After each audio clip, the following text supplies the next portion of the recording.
Добрый вечер, друзья. Здравствуйте, дорогие мои. У нас давно не было вебинаров. Мы ушли в очень большой вебинарный отпуск. Теперь вот мы вернулись с нашими вебинарами, которые будут нацелены на повышение эффективности вашей.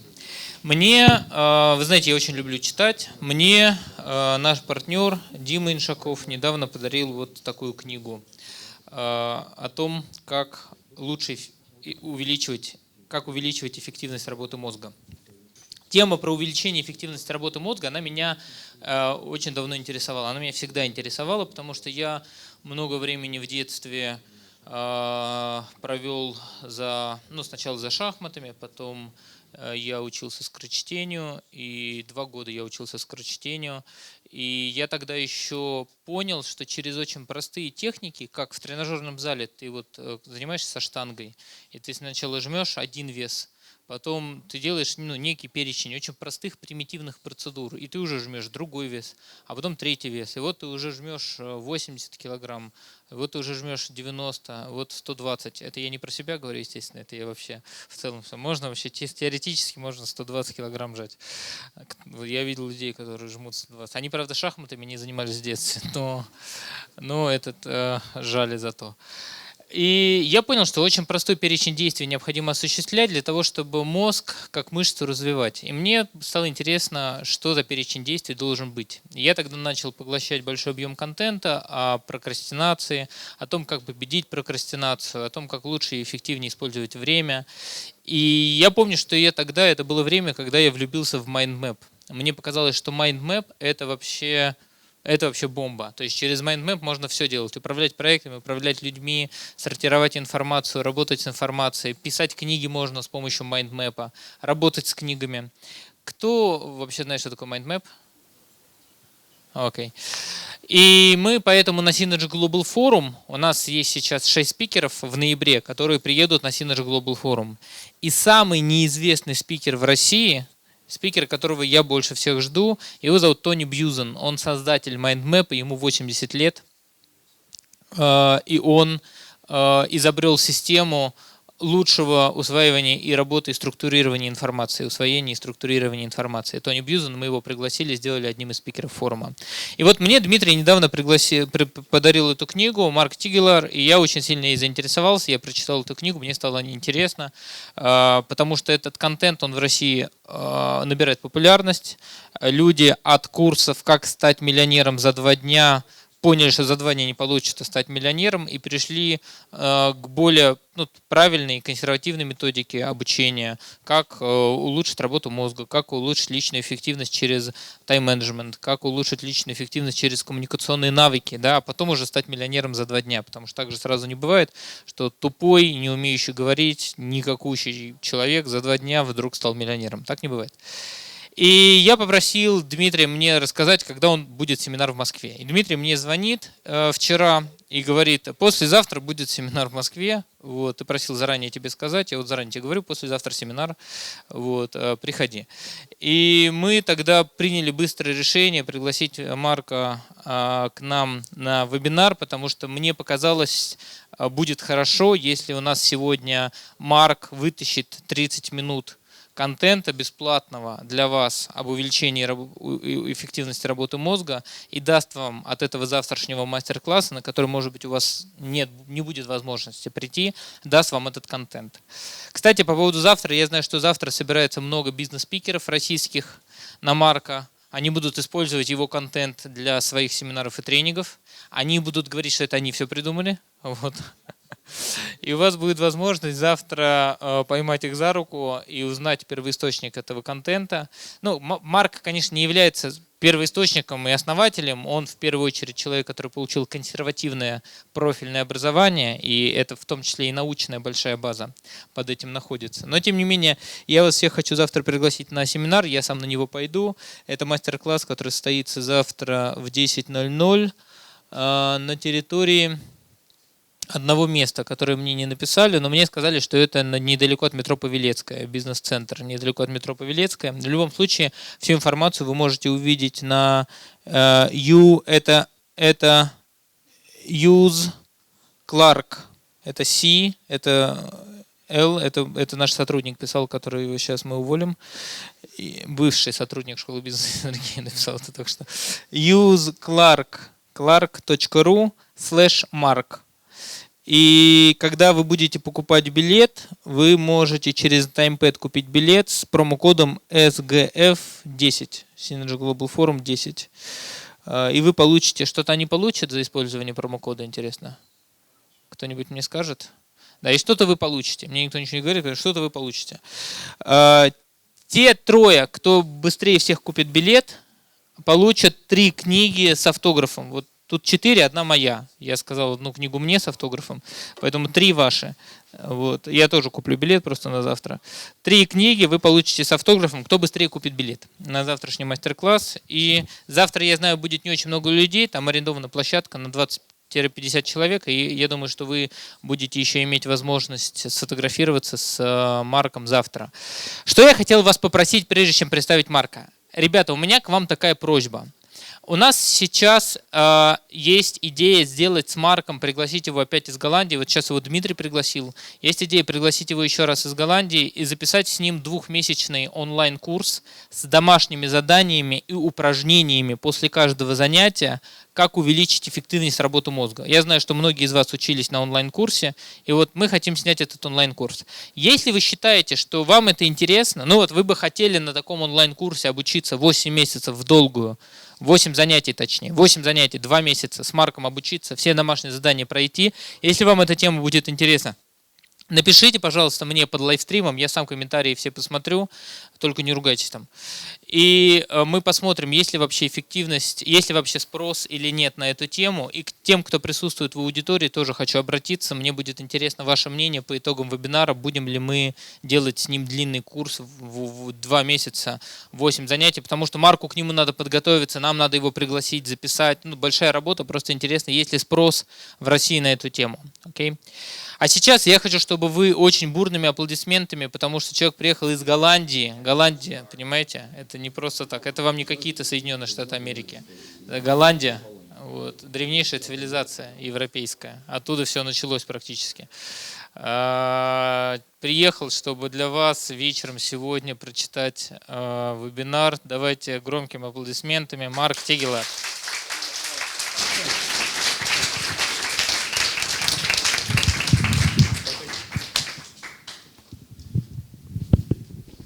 Hi, is this working? Hi, my name is Mark Tigelaar. Добрый день, меня зовут Марк Тигелаар. Микрофон у меня работает. And I'm really excited to tell you more about the brain and how you optimize its performance. Я бы сегодня рассказал вам о том, как действительно лучше структурировать и повысить эффективность вашего мозга. And before we start with the method, I'd like to tell you a bit more about my background so you know how the system works and how it all came about. Но перед этим я хочу рассказать пару слов о себе и дать некую информацию о том, как работает система. I was severe dyslexic. I was a very slow learner. I wanted to learn psychology and personal development, but I was easily distracted and I couldn't remember the information. На самом деле я страдал дислексией, то есть я очень медленно запоминал какие-то вещи, очень сложно учился, изучал социологию, персональное развитие, но очень плохо запоминал. So I started my own quest. How does the brain work? How do you stay focused in a busy environment? How do you do that? How do you absorb complex information faster? And how do you retain it long term? И после этого я задался вопросом, как же все-таки лучше сделать работу мозга, как сфокусироваться, сосредоточить внимание, как абстрагироваться от ненужного, как лучше запоминать и воспроизводить информацию. So based on all my background is in neuroscience, so based on my background, I started reading all the scientific papers about the brain and about its function. And based on that, I developed a system which I call the UseClark methodology. Я занимался нейрофизиологией и прочитал все научные публикации на эту тему о том, как сделать работу мозга более эффективной. В результате я разработал систему, которую назвал UseClark. And based on that, I wrote 4 books. This is my 4th book translated now in Russian, and it's now translated into 6 countries, or 6 languages.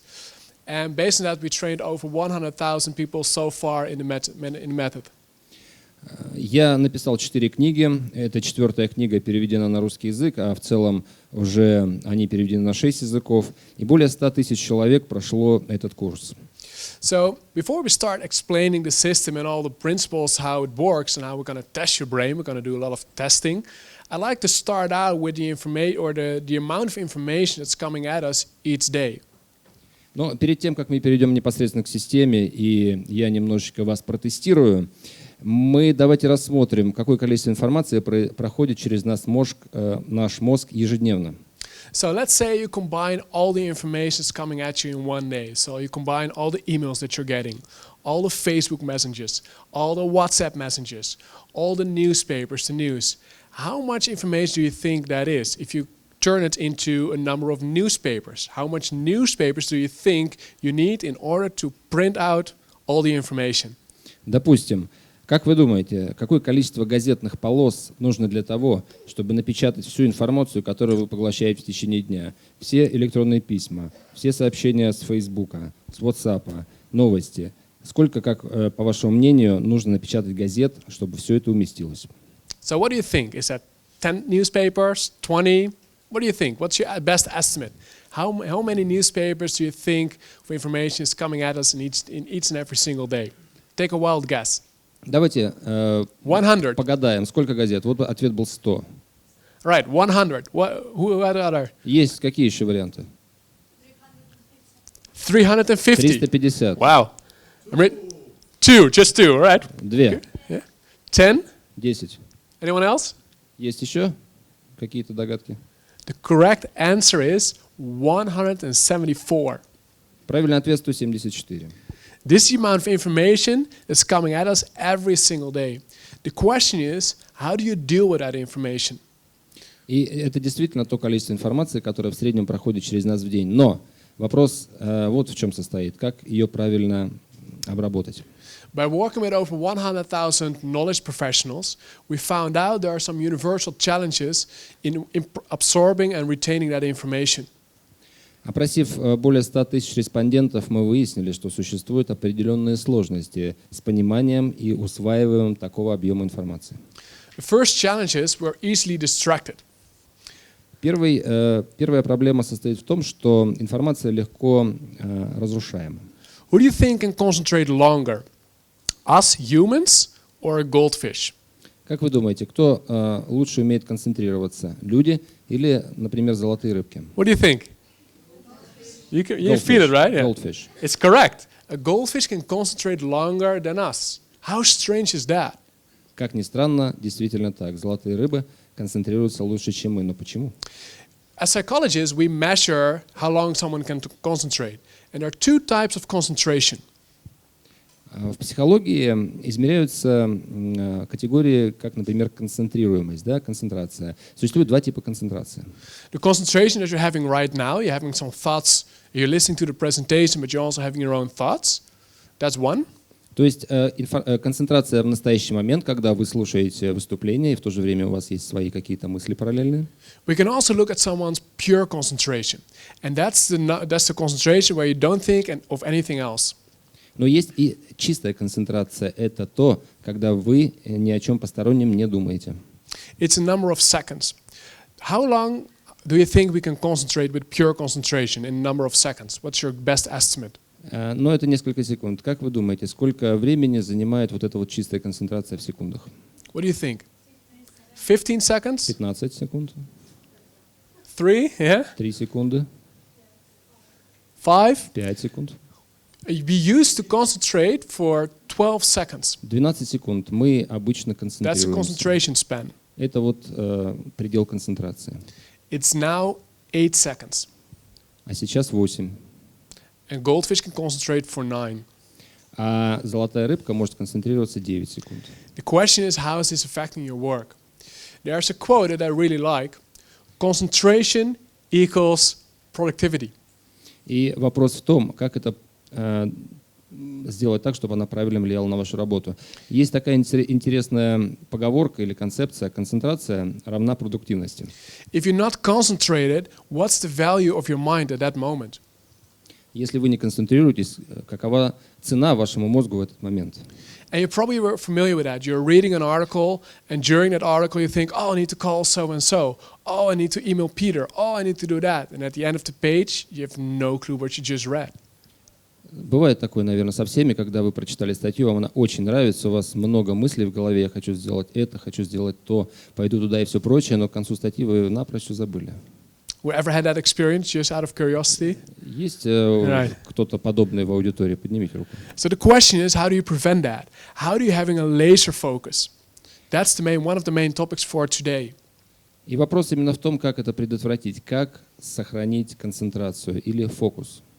A second challenge that we found out is that most people read too slowly to keep up.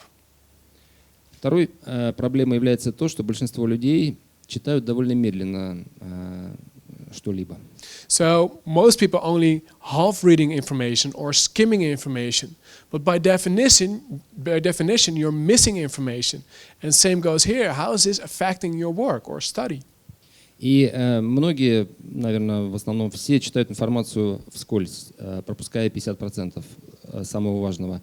И, естественно, люди задают себе вопрос, а как это может повлиять на мою работу? Ведь это влияет. Warren Buffett has a beautiful quote that stated, risk comes from not knowing what you're doing. Есть отличная поговорка, риск возникает от незнания. So the question is, how do you diminish that risk? How do you become more educated, И вопрос informed? именно в том, как стать более образованным и снизить этот риск. A third challenge is that we easily forget information. Третья проблема в том, что мы очень быстро забываем информацию. To give you an overview, in a presentation or an article, not everything is relevant to you. But let's say this is the amount, that circle represents the amount of information that's actually really relevant to you in your case. Действительно, в каждой статье есть нужная и ненужная информация, и вот этот кружок показывает, какая информация нужна. Within 20 minutes, we forget about 40% of that information. В течение 20 последующих минут мы забываем 40% только что прочитанного. In one day, we forget about 70% of the information. За сутки мы забываем 70% информации. How is this affecting your work? Как это влияет на работу? So, that's one more thing, and then we continue on with the methodology. Let's say you have to read a long article of, let's say, 20 pages. Ну, смотрите, допустим, нужно прочитать статью в 20 страниц. And now you have two options. Option one, you have to read it from your screen. И возникают два варианта. Можно прочитать с экрана, Or option two, you can use the printed version. либо распечатать ее на бумаге. Which one would you choose? Какой выберете вы? Who will choose for the digital version? Кто с экрана читает? Поднимите руку. All right, quite a few of you. Who will choose for the printed version? Кто бы распечатал? Oh, interesting. Most of the time, and I'm really curious for the people who are listening, most time, 90% of the people will say the printed version. И действительно, любопытно, но факт, 90% ответили бы, я бы хотел распечатать. So it's really interesting that quite a few of you say, I prefer the digital version, which is totally fine for sure. However, it really affects how you process the information. И интересно то, что возрастает доля тех, кто любит читать с экрана. Это необычно, но возникает следующий вопрос, как эффективно вы ее будете обрабатывать. Because your brain processes digital information totally different than paper information. Ведь мозг обрабатывает информацию на экране совсем по-другому, как ту, которая напечатана. And the most simple thing to explain it, let's say I've read a paper version book. Ну, давайте приведем простой пример. Допустим, я прочитал обычную бумажную книгу. And after reading that book, you probably can recall, oh, that information, it was on the left page, a bit to the upper corner. Ну и запомнили какую-то информацию, которая была на такой-то странице в верхнем левом углу. Бывает такое, да? Did you ever have that experience on a screen? А с экраном такое случается? It's more difficult. Why? When the information is on your screen, you can scroll through the information. Почему? Потому что когда вы читаете с экрана дисплея, вы ее как бы листаете. And that's for sure a very simple thing to do, only for your brain, the physical location of that information will change. Это вроде бы несложное занятие, но и меняется ее физическое положение. Some information was on the down corner, or the bottom of the text is now to the upper corner. Ведь то, что было только что внизу, And when the движется вверх. And when the physical locations change, it's much harder for your brain to locate that information and therefore to remember that information. И по мере такого движения вашему мозгу гораздо сложнее запомнить и привязать ее к точке. And that's why we forget digital information much faster. Поэтому цифровую информацию мы забываем гораздо быстрее.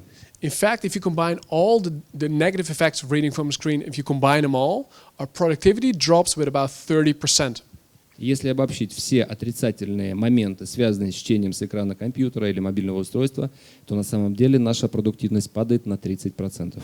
This has nothing to do with age. Once again, it has to do with the physical difference between paper and a screen. Вроде бы мелочь, экран и бумага, но посмотрите, какая разница. So the question is, how do you overcome that? How do you, once again, overcome the digital defect, so to say, but also the memory, concentration, and the absorbing part of it? И вопрос, опять же, усиливается, как это все преодолеть, помимо концентрации, переработки и сосредоточения, как преодолеть вот эти недостатки цифровой страницы. And that's the topic for today. That's the UseClark methodology.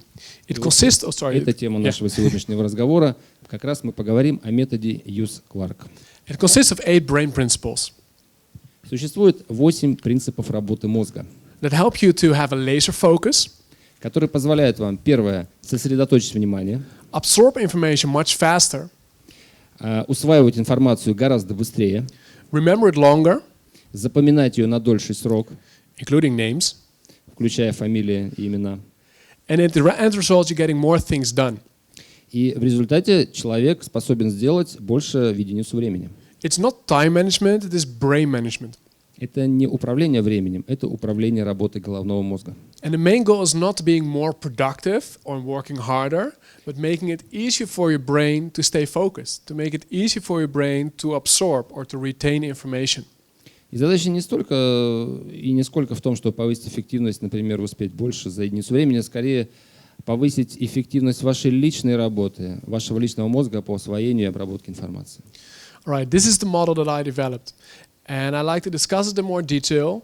And those are the 8 brain principles. I'm going to discuss a few of them in detail so you can apply that directly maybe this evening or tomorrow. Вот я разработал такую систему, хотел бы ее сегодня с вами обсудить, и завтра, и, возможно, кто-то из вас сможет применить что-то буквально через час. And before we go into detail, I like to tell you the overlaying brain principle or the overlaying foundation, so to say. And that's the following. Но давайте перед тем, как переходить дальше и углубляться в детали, рассмотрим в целом, из чего существует функция мозга. How well your brain performs is not dependent on IQ or age, it's dependent on the method that you're using. Работа вашего мозга зависит не столько от IQ или интеллектуального коэффициента или возраста, сколько от того, как эффективно вы его используете. Let me give you an example. Смотрите. Let's say we're going to do a memory test. Допустим, вот нужно пройти тест на память. And let's say I'm going to ask you to remember 40 items in order without writing along. Допустим, я попрошу вас запомнить 40 каких-то единиц чего-то в определенном порядке. And to make it even more difficult, I'm going to distract you for an hour, and then I'm going to ask you write those items in the correct order. Затем буду час вас мучить и отвлекать, а потом попрошу написать их Don't worry, we're not going to do it в now. точном порядке. Ну, и я не собираюсь это делать правильно прямо сейчас, обещаю.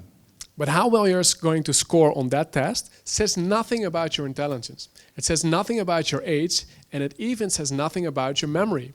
Но не пугайтесь, это ничего не скажет о вашей эффективности в плане возраста или интеллектуального коэффициента или даже памяти.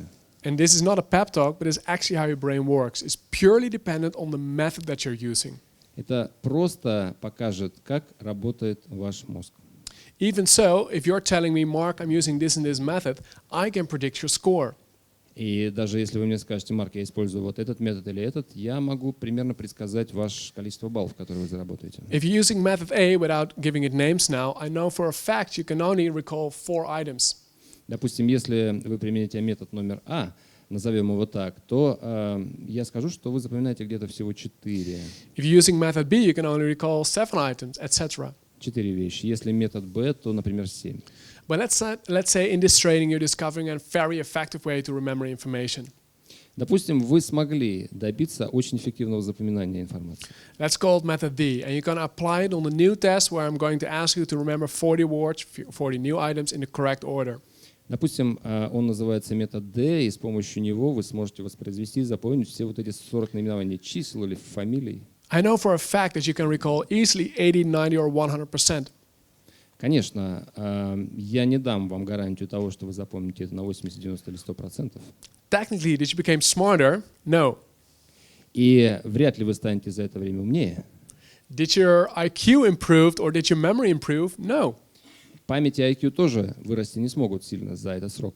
Your skills improved. And this is the core of everything that we're going to discuss today. Улучшится ваш навык. И это именно то, о чем мы будем сегодня говорить. How well you're able to concentrate, for sure the surroundings plays an effect, but it's mainly your skill level that determines how well you can block out the distractors. Очень важно сделать так, чтобы вас ничего не отвлекало, посторонний фактор. И навык направлен, в частности, и на это. How fast you can absorb information, for sure the complexity plays a role, but once again, it is mainly your skill level that determines how much time it's needed to absorb the information and how well you're able to retain it. И опять же, этот навык позволит вам усваивать и обрабатывать информацию быстрее, то есть он сможет регулировать эту величину. And here comes the 8 brain principles. This is the core, it optimizes its performance. И вот здесь нам на помощь приходят опять наши 8 принципов работы мозга. Это то ядро, которое улучшает эффективность. It all came about by studying the participants that we have in our trainings and our coaching practice and see the difference between the most successful people in life and the people who are less successful. Понимаете, тут есть разница. Этим пользуются и так называемые тренеры, и наставники, да.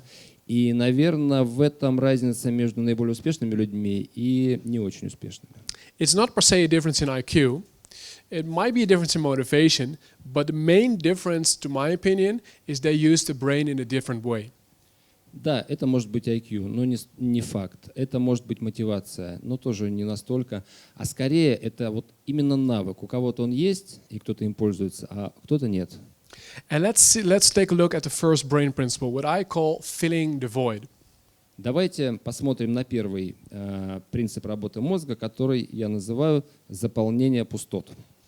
It had everything to do with this sentence. Your brain works faster than you're using it. И вот такая фраза вам на закуску. Наш мозг думает быстрее, чем мы его эксплуатируем.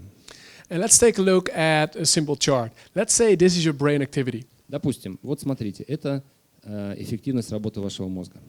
If it was to give it a number, it's between 800 and 1400 words per minute. That's the speed at which your brain functions. Она лежит в диапазоне от 800 до 1400 слов в минуту. Это вот такой вот обычный диапазон работы головного мозга.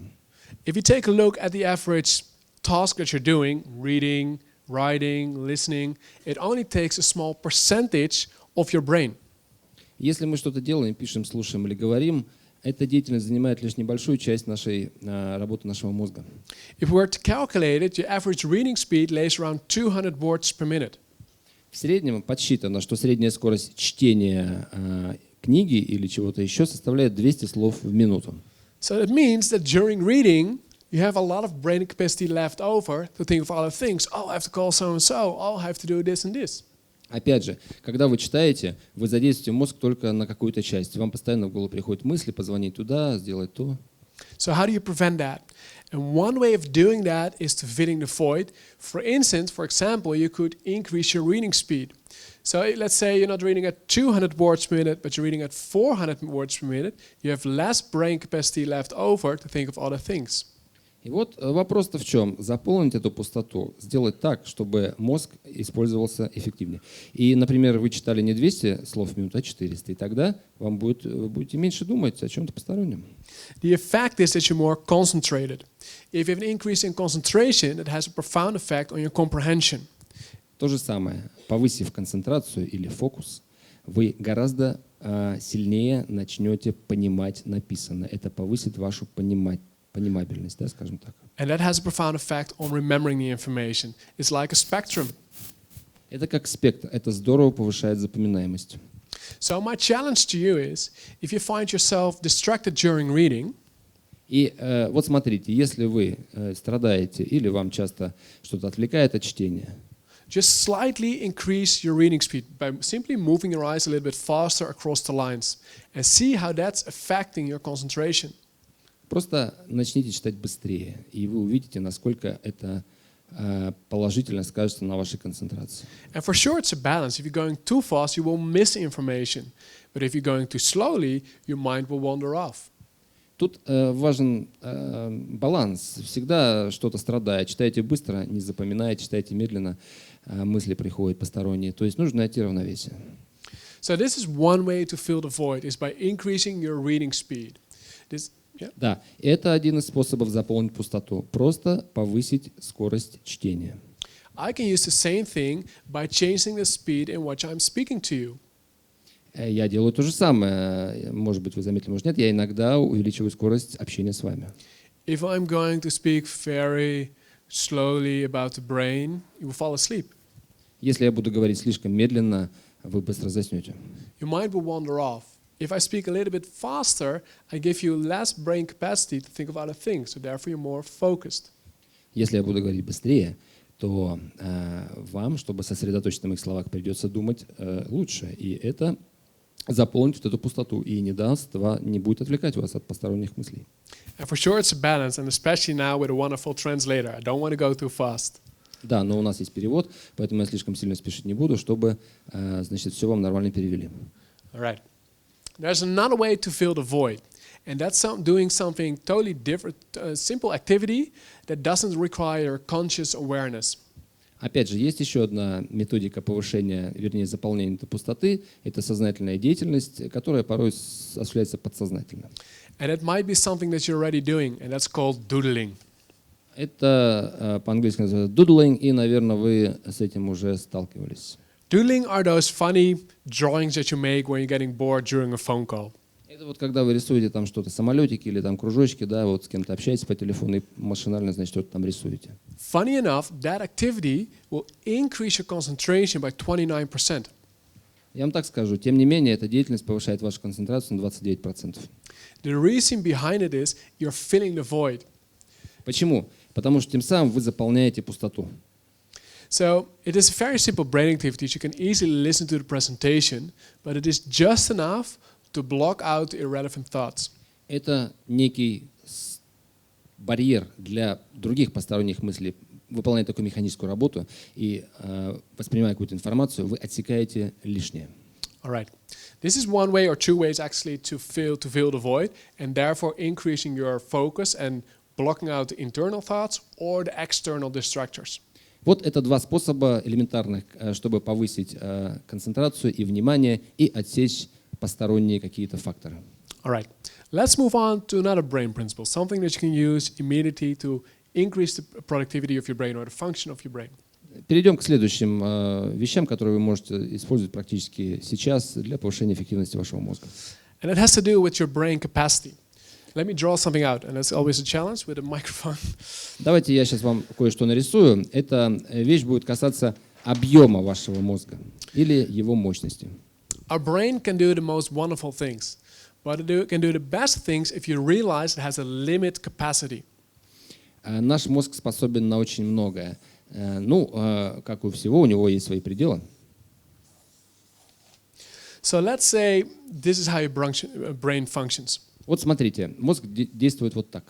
You process information through your senses, your eyes, your ears, etc.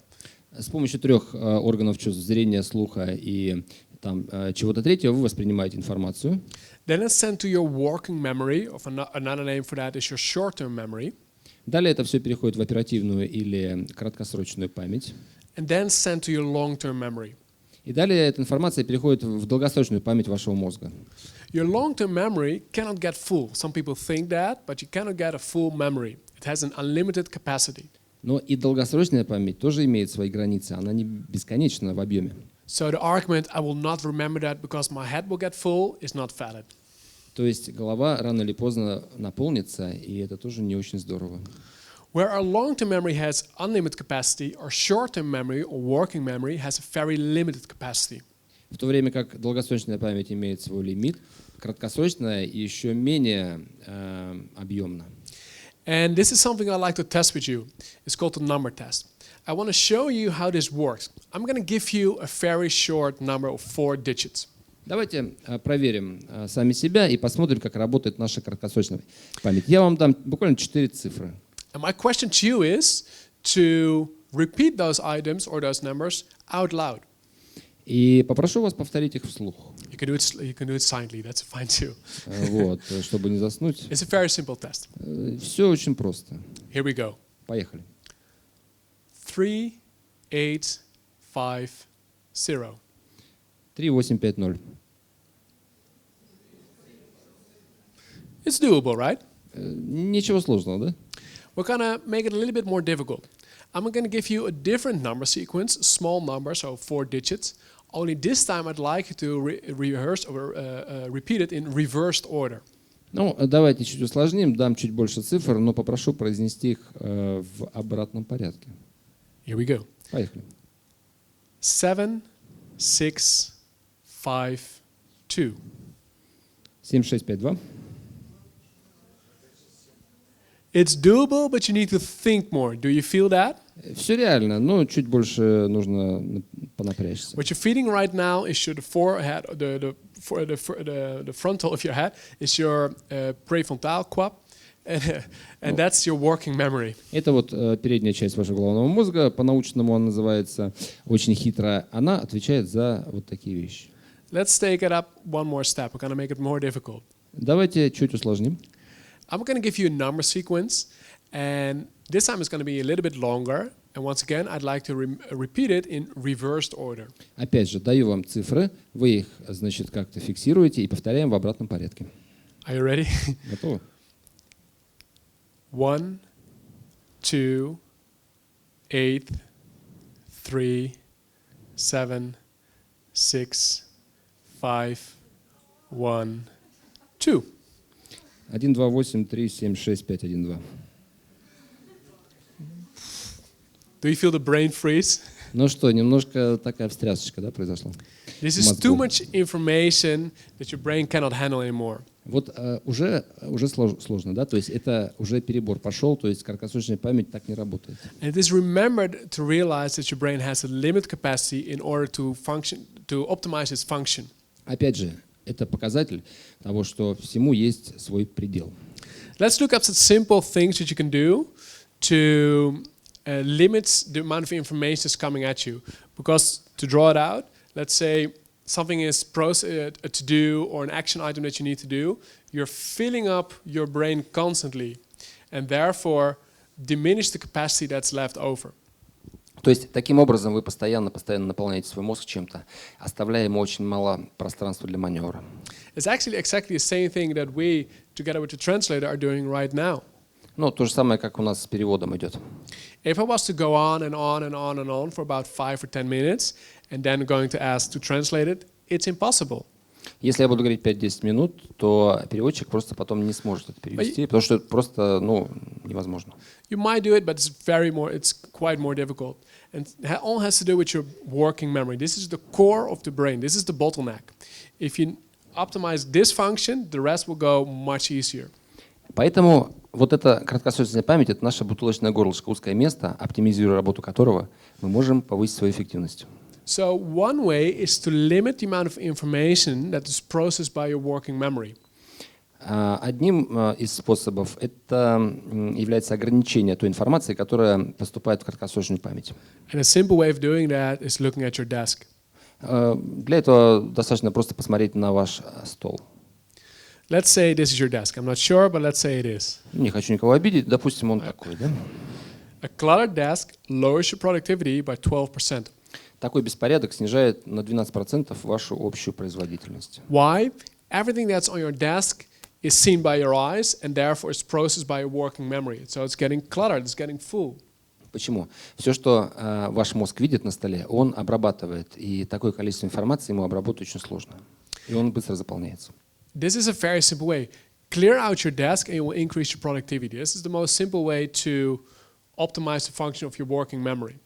Элементарно. Чистим рабочий стол, увеличиваем производительность вашего мозга. Another way has to do with single tasking.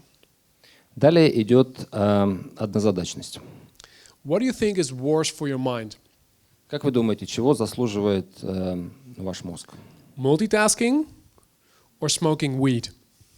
Либо как бы делать несколько задач одновременно, или курить кое-что.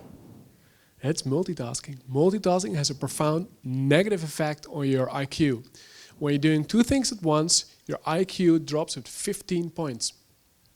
Это действительно многозадачность, которая угнетает наш мозг больше, чем второе мероприятие. Поэтому каждая задача следующая на 15% снижает его эффективность и так дальше. And I promise this study is not done in Amsterdam. This is a real exercise, a real study. Конечно, это исследование проводилось не в Амстердаме, но это так. A beautiful quote that summarizes it all. If you see smart people doing dumb things, it's usually because they try to do two things at once. И тут есть тоже отличная поговорка. Если вы видите, что умный человек делает что-то не то, то значит он пытается, угнаться с двумя зайцами. То есть он начал делать вещи параллельно. The challenge is super addictive. You want to be productive. Let's say I have to make a phone call and I have to send an email. If I'm combining it, I'm twice as fast or twice as productive. That you would think that. Это очень обманчиво. Все мы думаем, что решая, звоня по телефону и параллельно отправляя письмо, мы справляемся с двумя задачами одновременно. Но это обманчиво. But actually we know from research, like 1,200 studies on this topic alone, and all the coaching interventions, we know if you combine two things at once, it takes you 4 to 10 times more to do the tasks. Было проведено исследование на 1200 добровольцах, и несколько научных работ написано на тему того, что если вы пытаетесь сделать что-то параллельно, то это в 4-10 раз снижает вашу производительность. So there's an art and science in single tasking. And it takes some time to get rid of the multitasking habit. Поэтому вроде бы элементарно, но тем не менее способность выполнять одну задачу в единицу времени – это ключик к успеху. But a very simple way we can start with this is doing 30-minute blocks a day, just one block a day, doing only one task with only one application open. Попробуйте хотя бы раз в день, минут по 30, делать что-то одно, и вы увидите. It all starts there, but once again, it takes some time to get rid of. It's worthwhile, though. Это, как и любая привычка, сложна, от нее сложно избавиться, но поверьте, это того стоит. All right, let's move on to another element or another brain principle. And once again, this is just a short introduction. Normally we give a 1-day or 2-day training in this, but I want to give you some practical tools that you can try and apply immediately, maybe tonight or today or the next morning at work. Конечно, то, что я вам рассказываю, занимает день или два, обычно рассматривается на семинарах, но я путем вот таких галопов пытаюсь вам дать информацию уже здесь, сейчас, чтобы вы могли использовать ее буквально сегодня или завтра. Another principle that I like to discuss or introduce to you from the neuroscience is a term that I call, or the term is called attention residue. Еще один принцип из нейролингвистической науки, так называемое остаточное внимание. And this has a very profound way how you get through the day and how much work you get done. Это интересная вещь для того, чтобы посмотреть, сколько вы успеваете сделать в день и сколько у вас остается. Let's say I'm writing an article. Допустим, я пишу статью. The left part of the image is the brain when working on a task, let's say writing an article. That's the left image here. Вот левое крайнее изображение – это я работаю над статьей, это мой мозг. And let's say Dmitry is sending me a WhatsApp message. Hey, Mark, how's it going? И получаю от Дмитрия сообщение в WhatsApp: «Привет, Марк, как жизнь?» Very simple, short message.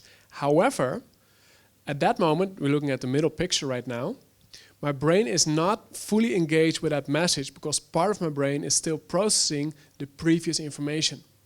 Вроде бы ерунда, но тем не менее мозг начинает работать иначе, картинка в центре.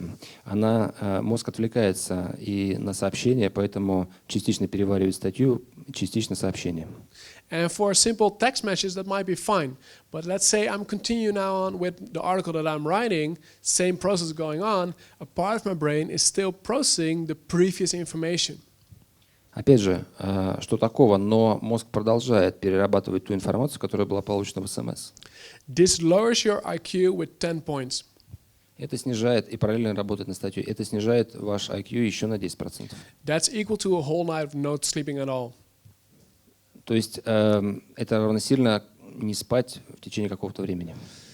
The thing is, it takes about 23 minutes to recover from this. But we are interrupted every 3 minutes. Но мозг, вернее, мозг еще 23 минуты на автомате следует по инерции. Однако у нас есть 3-минутная цикличность. And you might know that when you're working on a very complex task, maybe reading an article, complex article, or writing an article, it takes some time to get into the flow. Do you know what I mean? И, наверное, вы замечали, когда вы пытаетесь что-то сделать, читаете или работаете, вам какое-то время нужно, чтобы вработаться.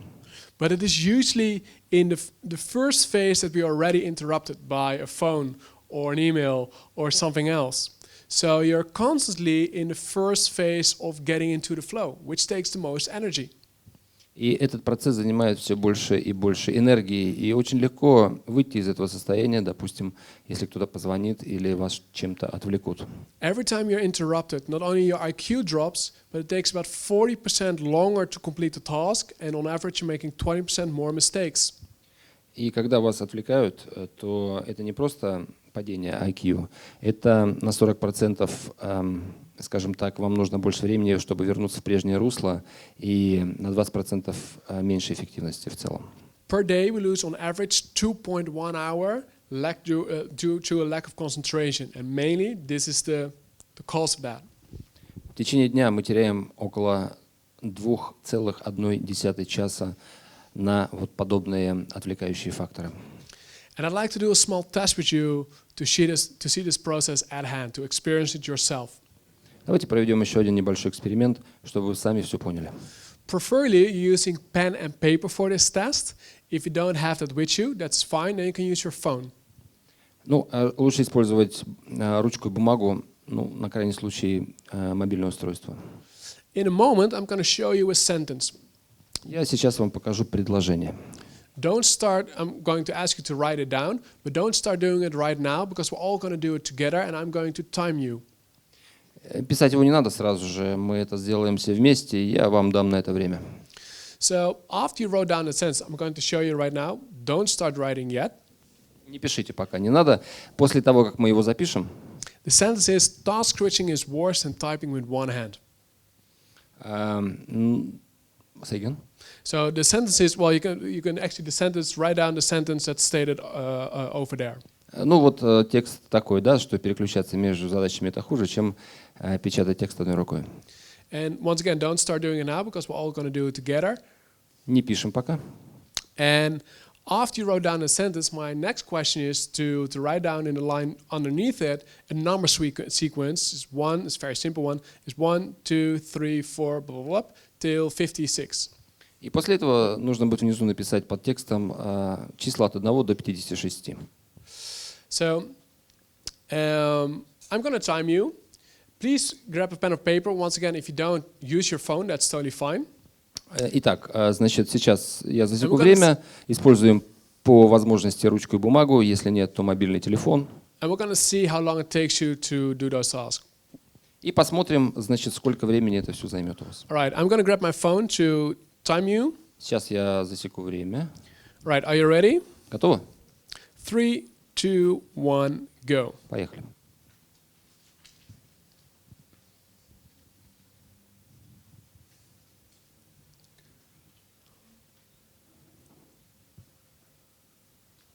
Ten seconds. 10 секунд. 15. 15. 20 seconds. 20. 25. 25. 30. 30. 35. 35. And 40 seconds. All right, 40. stop writing. Стоп. You might be finished, you might still writing, that's totally fine. Неважно, закончили или нет. This is quite simple to do, right? Элементарно, вроде бы. Let's move on to the next phase, the next test. Дальше идем. I'm going to ask you in a moment to write down the same sentence. Я сейчас попрошу вас написать то же самое предложение. I'm also going to ask you to write down the same number sequence. И последовательность чисел. The difference now is, and you probably can feel what's going on, what's going to happen, we're going to do a task switching. Но теперь мы сделаем это Meaning, по-другому. letter, number, letter, number, Буква, letter, число, number. буква, число. If you're doing it on your phone, that's more difficult. На телефоне, конечно, посложнее будет. If you do it at home, please use a pen and paper. На листочке побыстрее. All right. Are you ready? Готово?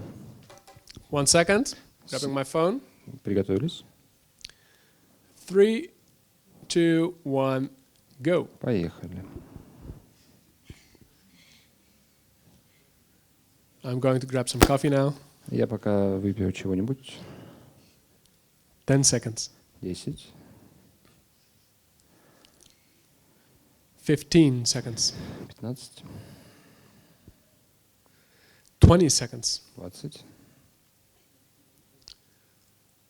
25, 25, 30, 30, 35 seconds. 35, And I stop the timer at 40 seconds. 40. Стоп. All right, you might be done. You're probably still in the process of writing down the Кто-то information. закончил, кто-то нет. Right, how did it go? Ну, как вам?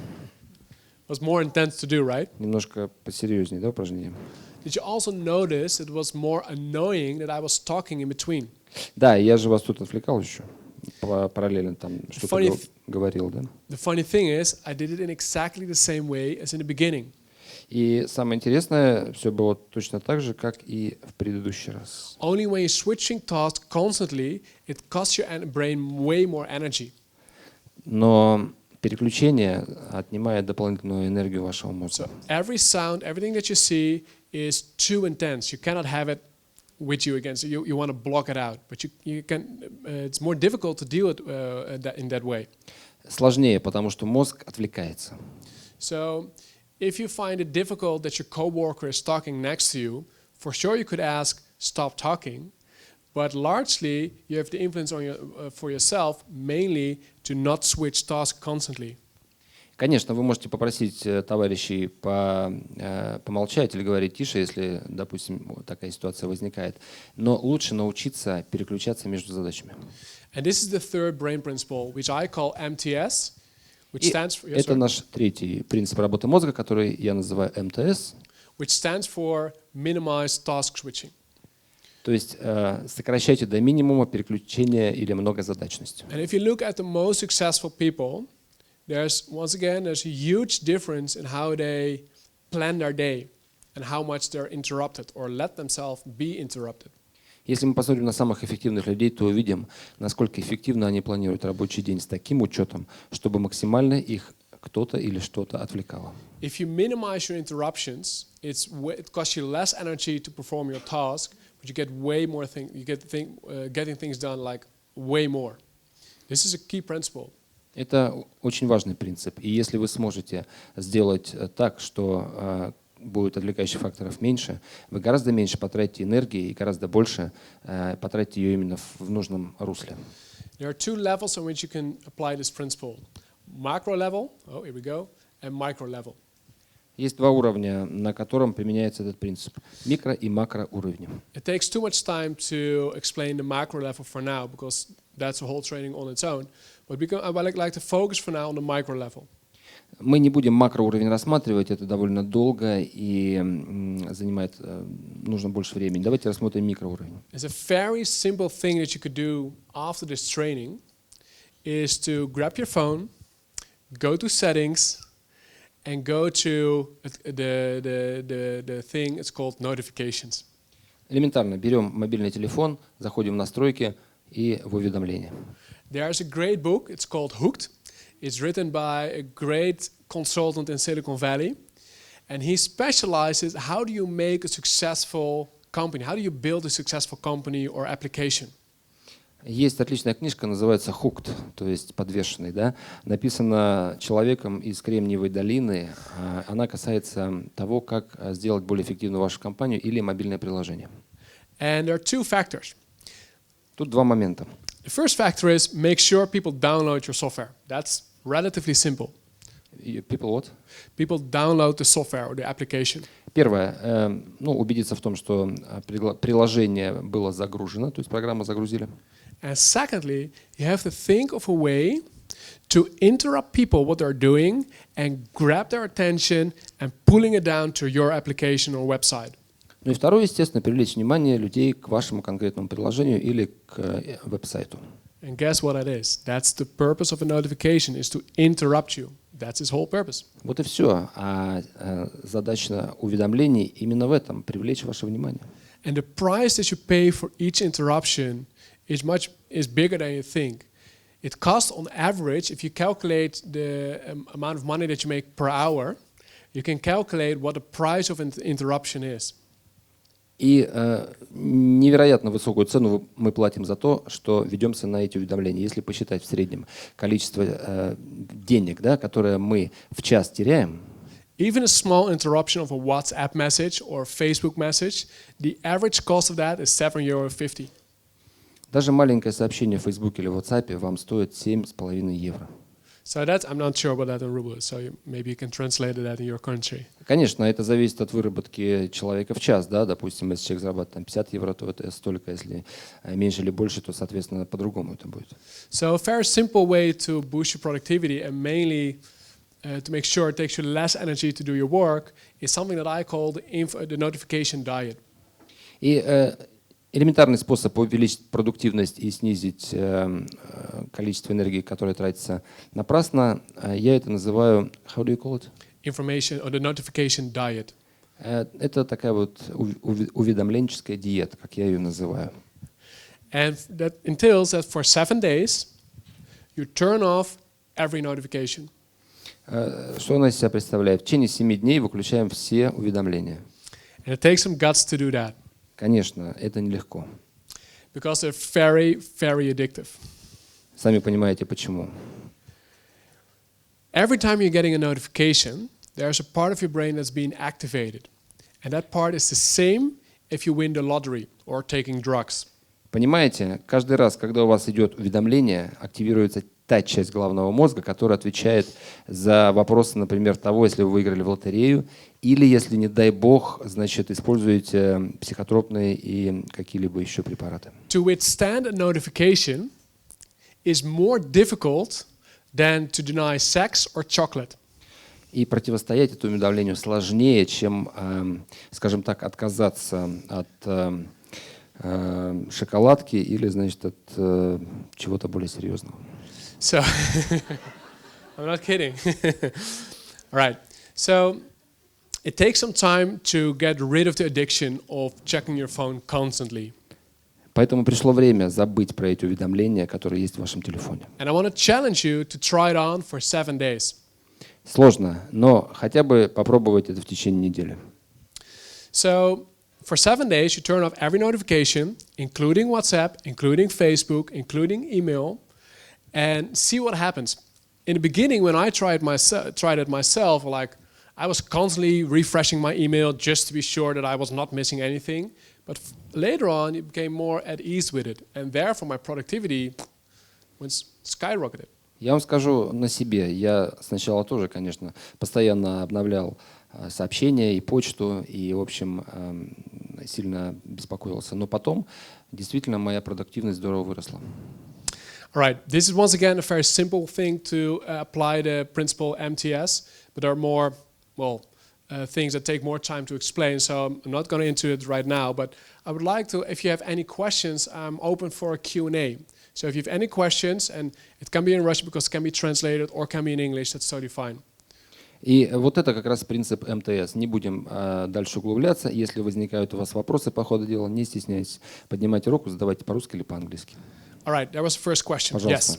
Yes. There's a microphone. Thanks so much. Только в микрофон. Спасибо, Марк. Меня зовут Инал, и я хотел бы вас узнать, вот есть ли отличие между запоминанием образов, например, лица людей, и, например, цифрами, текстом. У меня, например, лучше первые два получается, да, запоминать. Как сделать так, чтобы, например, вырасти в запоминании текста? И второй вопрос. Вы сказали, что долгосрочная память, она ограничена. Почему? Okay, Mark, my name is Inal, and I have two questions. The first is there any difference between memorizing faces or like images or faces and figures? And how to improve memorization of the text? Because I like two first things to memorize better rather than text. And the second point is the long-term memory, as you said, have limits. Why? Well, okay, let's go into the first question first, right? So is there a difference in remembering visual information, let's put it that way, and figures? Simple answer, yes. Хорошо. Первый вопрос. Есть ли разница в запоминании официальной информации, назовем ее так, там, и цифр, да? Разница есть. If I was to ask you, all of you, what do you remember better, names or faces?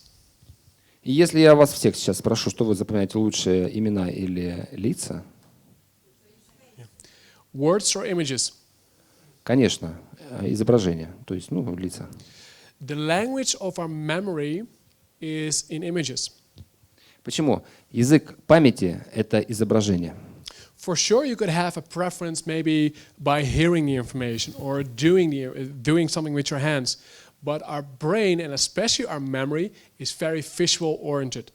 Конечно, вы можете быть аудиалами или, например, кинестетиками, но наша память думает образами, думает именно образами, то есть изображениями. So, coming back to the first question, yes, there's a difference. The second question, maybe attached to that, how do you overcome that? Разница есть, конечно. Второй вопрос или промежуточный, как это преодолеть? Is, for instance, for names, try to turn that name into an image. That's sometimes quite easy to do, and sometimes quite difficult to do. Once again, that's a part of a training, a part of training your muscle, so to say. Опять же, это мускулы, да, мышцы памяти. То есть можно просто лица или образы превращать, вернее, извиняюсь, faces into images. Or... The name into an image. Да, извиняюсь, имена или фамилии преобразовывать в образы или какие-то картинки. Так легче. And sometimes that's not possible. Let's say I'm reading a text about math. Иногда это сложно или невозможно, например, текст, да, или математика. So they have a different set of techniques. Тут техника немножко другая будет. And one of the brain principles, or a couple of them, is connecting the information and learning in an active mode. Здесь идет другой принцип, скажем так, подключение к информации и активное ее использование, задействование. So let me give you an example. Смотрите. Let's say maybe to all of you, you're reading a text and that's something that you really want to remember. Let's say it's on paper. Допустим, читаем текст какой-то, который нам очень нужно запомнить. Who of you highlights information with a marker? Кто из вас текстовыделителем подчеркивает? Поднимите руку. A lot of you, right? Многие. People think, or I thought it as well, that by highlighting the information, I remember the information. Я так тоже думал, что если я выделю маркером, я это все запомню. But a study from Harvard showed pretty clearly that highlighting the information has no effect on your memory. Но гарвардские ученые сказали, что нет. Если вы выделяете что-то фломастером, это не факт, что вы запомните. Why? It is a very passive way for your brain to absorb or retain the information. Почему? Потому что это очень пассивный способ для вашего мозга воспринимать информацию. A more active way for your brain to remember the information, and to my knowledge, that's one of the best things that you can do to remember a complex, long text. Но есть активный способ, который я тоже использую, например, для запоминания сложных, длинных текстов. Is after reading the text, put your textbook away. После того, как вы текст прочитали, отложите книгу. And make a list or write down everything that you remembered from that article without the content itself. И запишите на бумажке все, что вы запомнили из этой статьи.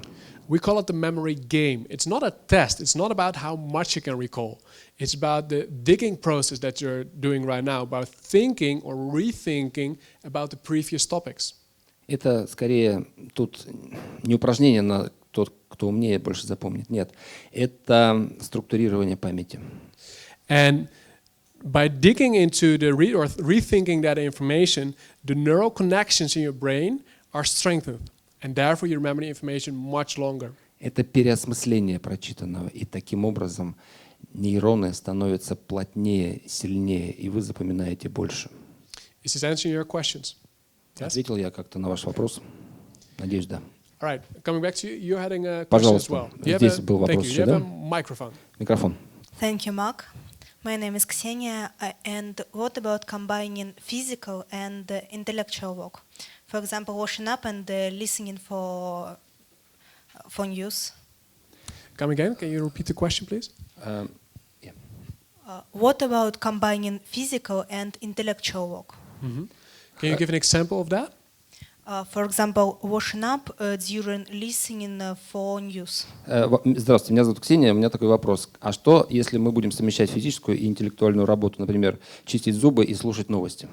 Right, I might missing the connection, but I'm not getting the. It's like if you do something like washing up or brushing your teeth and listening to the news.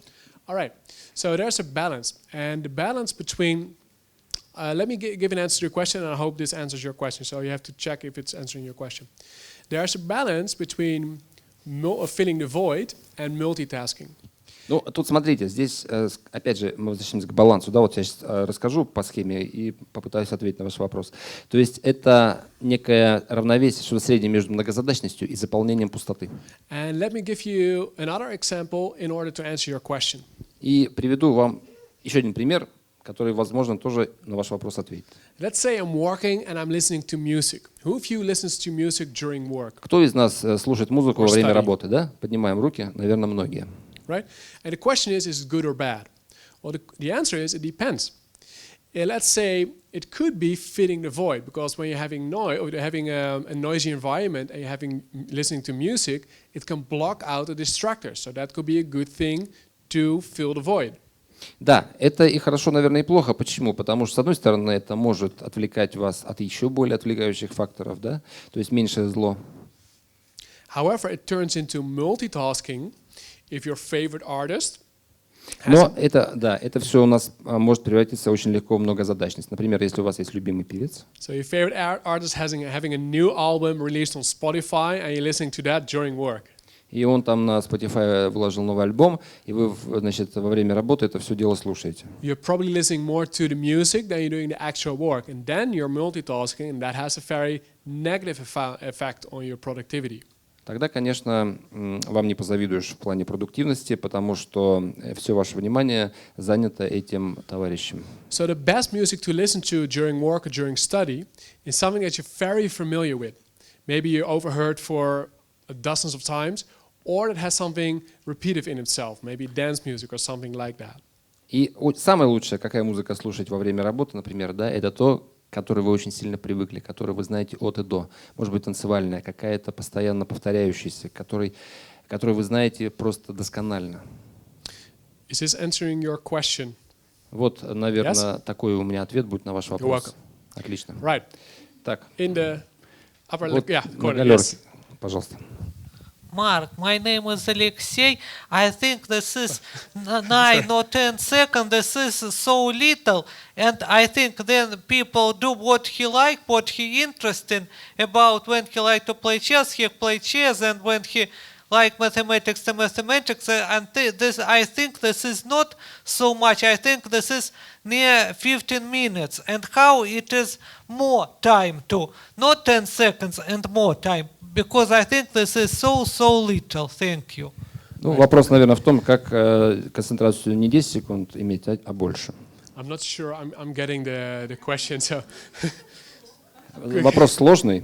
could you please, maybe someone else could you repeat the question? Basically, I think it's like, as far as I understood, it's like how to make it more than 10 seconds, no matter what you're doing, playing chess or doing the math, how to make it 15 minutes or more. All right, got it. So keep in mind there are two forms of concentration, and we all have both. Опять же, не забываем, у нас есть две формы концентрации, и у нас, у всех, у каждого эти формы обе есть. So for sure, our brain can concentrate for now about an hour, right? You're concentrated for about an hour, and that's totally fine.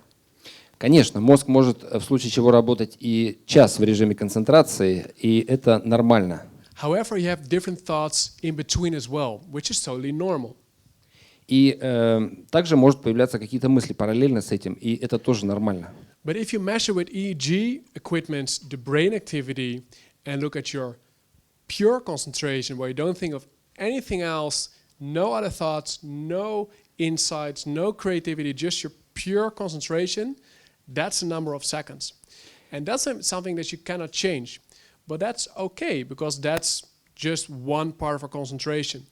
The key element is how do you transfer that into your quote-unquote normal concentration? How do you expand that? That's something that you can train. Понимаете, в любом случае, и это доказано, чистая концентрация без каких-то мыслей или чего-то еще измеряется секундами. Это факт. Здесь ничего не поделать. Но это тоже нормально. Почему? Потому что это пределы организма, да? Он сам все регулирует. Наша задача в том, чтобы перестроиться и максимально увеличить не чистую концентрацию, а так называемую нормальную концентрацию. I hope this answers your question. Yeah? Thank you. Надеюсь, ответил я Yes, вам. you are. Пожалуйста. Thank you. Марк, спасибо за сегодняшний вечер, за время, которое вы нам уделяете. У меня вопрос. Я пианистка, музыкант по образованию. У меня память аудиальная. Я все слышу исключительно звуками, и мне трудно переваривать сложные тексты. Мое дело, мой бизнес связан непосредственно с музыкой, но с цифрами тоже все время приходится иметь дело. Вопрос, как правильно подчинить музыку своим целям и действительно сделать так, чтобы она помогала восприятию текстов? Есть какой-то способ, чтобы музыка была именно помощницей, а не помехой? Спасибо. So I'm a musician by major. Thank you for your information, Mark. But my question is like I'm having auditory memory for the most part, and for me it's difficult to memorize texts. The question is, but my business is about music and figures as well, digits. Could you please advise how to subdue music? How music could help in memorizing texts? All right, fair question. Okay, interesting. So, first of all, we have different forms of memory. Some people are really good with numbers, for instance. Ну, опять же, память разная бывает, да? Кто-то цифры хорошо запоминает. So, for your major, you're mainly getting auditive information, so that muscle, quote unquote, is very strong. Раз вы музыкант, вы очень хорошо воспринимаете на слух, то есть ваши мышцы в этом плане очень сильные. And I can totally understand that different forms of information, like textual information, is different, so that is more challenging, which makes sense. That's a normal thing. Да, и текст вам, а текст это другой вид информации, конечно же, запоминать сложнее, и это нормально. So if your question is, so the main question I think behind your question is how do I make sure I absorb the complex information, the textual information faster, better, and remember it longer? Am I Ну, correct? перефразируя ваш вопрос, наверное, скажу так, то есть как мне лучше запоминать тексты, то есть дольше, эффективнее и быстрее, правильно? Yes? Yes. So music can help you for that specific topic only so much. It can be used, as we discussed a moment ago, about for filling the void. Музыка, понимаете, тоже может помочь, все верно. Например, в заполнении пустот. But that's one element, so increasing your concentration. То есть это только один элемент, повысить вашу концентрацию. But once again, this is a short introduction training, so I'm really happy to give you all the information, but we don't have the time for that. But to give you an overview of what's possible, with the filling the void topic that we just discussed, that's the tip of the iceberg, so to say.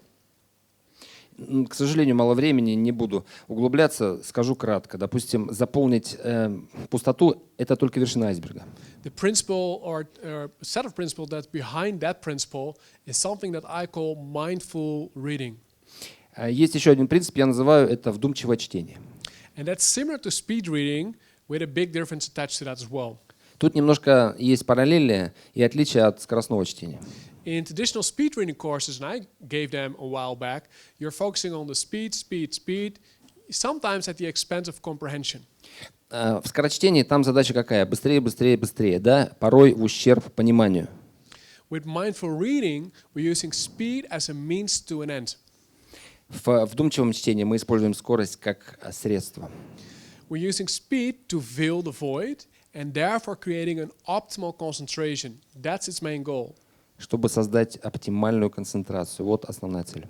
Once you're having a better concentration or an optimal concentration, it takes you less time to understand the information and it's easier to remember that information. И когда вы достигаете вот такой скорости, вы не столько запоминаете информацию, сколько ее удерживаете дольше. И это важнее для вас. So for sure it saves your time, but once again, that's not the main goal. The main goal is creating an optimal concentration. So the things that we discussed today about filling the void, about single tasking or don't single tasking for now, and MTS. Those are elements that you can apply directly to strengthen the reading muscle, so to say. То есть все технологии, которые мы сегодня используем, МТС, концентрация и все прочее, это элементы наращивания ваших мышц, вашего мозга. Да? И то, что вот если мы читаем быстрее, для вас, опять же, как я скажу, вы в ущерб пониманию текста будете его запоминать лучше. Это разные задачи. Поэтому для вас скорее нужно читать чуть быстрее, чтобы не столько понимать, что написано, сколько запоминать его. All right, I think we're going to round up. If you have any more questions, please come to me after this training. I'm more than happy to answer your question. But time-wise, let's round it up. Друзья, Thanks. давайте, да, мы немножко будем закругляться. Почему? Потому что время вышло. Если есть какие-то вопросы в кулуарах, там могу вам на них ответить. Но вот пока у нас, значит, подходим мы к концу. Спасибо.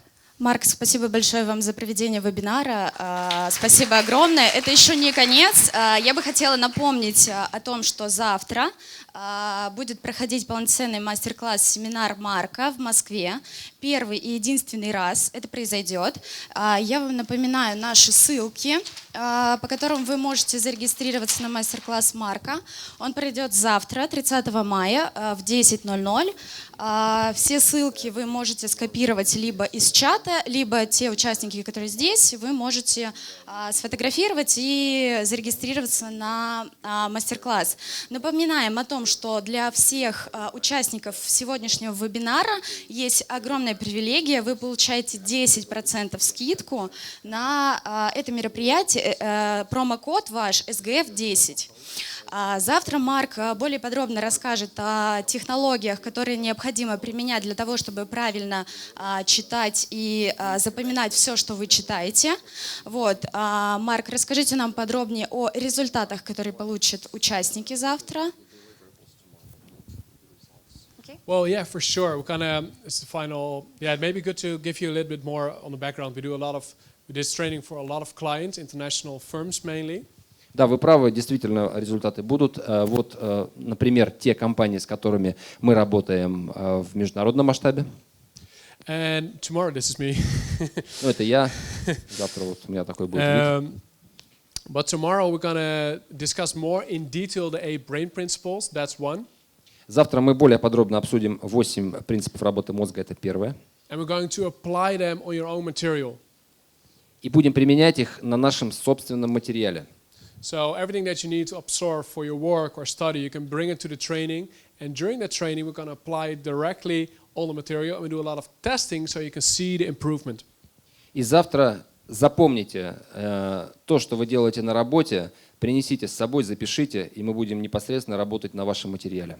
And in essence, there are 3 main topics during the masterclass for tomorrow. На мастер-классе будут рассмотрены 3 основные темы. It's concentration, having a laser focus. Концентрация, то есть фокус внимания.